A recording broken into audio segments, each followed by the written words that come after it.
Hello all, I'm Sai and you're watching The Book Dragon. In today's video, I'm bringing to you my disappointing reads of 2021. On seeing the name of the video and the thumbnail, please don't assume that this is going to be a negative video. I'm just going to be talking about the books which I did not like reading in the year of 2021 because of various reasons. I'm not just going to tell you guys that these books suck and please don't read them because I know that it's not going to be useful for anyone else. At the same time, it will not make me feel good also. I'll be talking about the books in the order from the most disappointing one to the least disappointing one. That does not mean that one of these books is better than the other because I know that different people like different books and these books did not meet my taste or satisfy me towards the end. That's the only reason they've ended up here. So without any further ado, let's get into the books right away. The first book in this list is literally the most famous of all the books in this list, and it is The Night Circus by Erin Morgenstern. My most favorite genre is fantasy, and I'm sure that this is one of the most recommended books when it comes to standalone fantasies, and that's one of the main reasons why I just went forward and picked this up because there are not that many fantasy standalones. Also, this book was very hyped because of all the booktubers out there. I'm personally a very much character-driven reader, but in this one, the characters as well as the plot did not work out in any way at all. I'm sure that many people who have read this and did not like it said the same thing about the book to me. I have a dedicated review for this one in which I talk about all the things which I did not like about this book and also the things which I liked about. And the best thing about that video for me is that many people related with the things that I said, and until now no one has disagreed with anything that I've said in that video. All the videos that I'm talking about as reviews will be linked down in the description. You can go and check them out if you're interested. So personally, this book disappointed me a lot when it comes to the characters and the plot itself, but the setup of the book was just mystical and super beautiful to read. Okay, the only reason why I finished reading the book and not DNF it is because of the beautiful writing of the author and the hope that there will be something good towards the end. And even in that review video, I have not given spoilers. So if you're planning to pick this book up, but if you're not sure whether it will be your taste or not, please do check out that video. Okay, I usually don't push anyone to check out my review videos this much because it might just make people not want to watch it, but I'd highly recommend you to watch the video because I'm sure that many people have related with my thoughts in that video, and I think if you're not sure whether you want to read this book or not, that video will be very helpful for you. The next book in this list is definitely a book which I did not even think of landing in a negative list ever for me because it is a Shadowhunter book and it is The Lost Book of the Wilde by Cassandra Clare and Wesley Chu. This is the second book in the Eldest Curses series where we follow Magnus Bane and Alec Lightfoot. The reason why this book is so disappointing for me as a whole is because this is from a series which concentrates on Magnus Bane, okay? And if you've been following me, you know how much I love that character. He's definitely one of my all-time favorite characters. The reason why I did not like this book is because it was really amazing, okay? It was very different from all the other Shadowhunter books that I've read so far, but towards the end, almost 85% of the book was amazing to read because it was so different, okay? Very different from any of the Shadowhunter books. And the setup of this book is also not inside Europe or North America, okay? It's entirely focused just in Shanghai alone, but the last 15% of the book, it was really very convenient, okay? I've read all the other Shadowhunter books also, but no other book in this series has sucked that much when it comes to the climax, okay?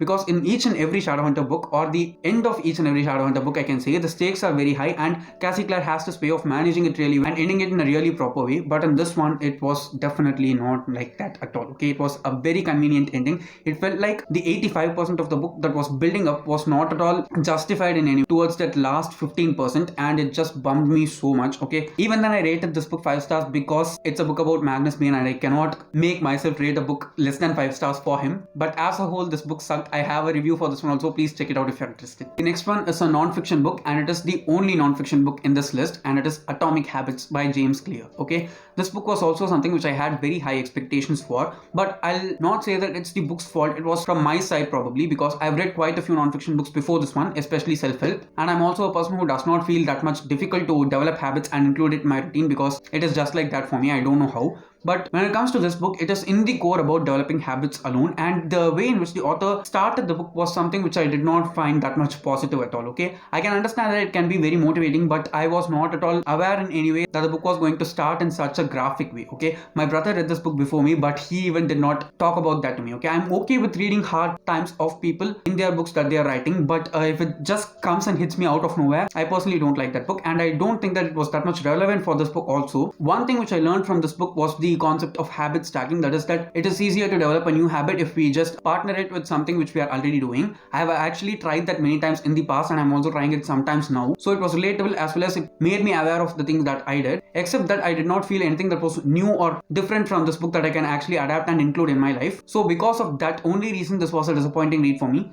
But if you're a person who is finding it difficult to include habits, that is new habits inside your life, I'd highly recommend this one because it will definitely provide you ways in order to make it easier and make it possible. Personally, it was disappointing for me, but I can totally understand that it can be useful for many people. The next one is the last book in a very wonderful trilogy, and it is The Oath of the Vayuputras by Amish Tripa, which is the last and final book in the Shiva trilogy. I can say that this is one of the best series that I've read so far because the first book was awesome, the second book just surpassed it in some way, I cannot even imagine how, but the third book was a great letdown for me because I felt like the third book was not even half as good as the first and second books. In this series, we actually follow the mythological fiction tale of Shiva becoming the lord that he is, and personally I know the mythology behind the story, so I knew how the series was going to end, but the way in which he took things and progressed them towards the climax in the last book was the thing which just bummed me a lot because I felt like the third book was unnecessarily so long. Okay, the first book is around 500 pages, the second book is also around 500-600 pages, but the last book is around 700 or 800 pages, I don't know how much. I read it on my Kindle and in that it was over 700 pages, but I can easily say that this could have been trimmed down to 200 or 300 pages easily because the first 40 to 50% of the book is very much necessary and the last 20% to 30% is also very necessary. In between that 20 to 25%, I don't think that it had any effect towards the climax of the book at all because we knew that the story is going to end in a particular way because it is based on a mythology, and the reason for including all these things just because they enhance the politics of the book and the battle and war lore inside the story was not that much necessary if you ask me, because we knew how the series was going to end and all these things in between just felt unnecessary for me. I can easily say that because of that small chunk in between the story, the entire book was slowed down a lot and it dragged so much for me. I could have easily read this book in like 1 week or 10 days max, but because of that middle portion, I was reading this for almost 3 weeks and it did affect my reading experience a lot, so it was a disappointing read for me. The next one is a dystopian book and it is the first book in a long series. It is Shatter by Tahereh Mafi. I've actually read another book by Tahereh Mafi before this one. It's a contemporary book. I don't remember the title of the book right now, but that one I liked very much. This one was not at all good. Okay, the main character's power in this one is really awesome. She can actually cause physical pain to the people whom she's touching with her bare skin, and that was very interesting to read. Okay, but the way in which it was executed was horrible if you ask me. Also, the romance in this one was just cringy for me in more instances because it felt so immature. It was not at all well done in any way if you ask me. The writing style was also something which did not interest me in any way because there are multiple sentences which are actually stricken out and then rewritten, and that was very annoying. Okay, I actually listened to it on audiobook and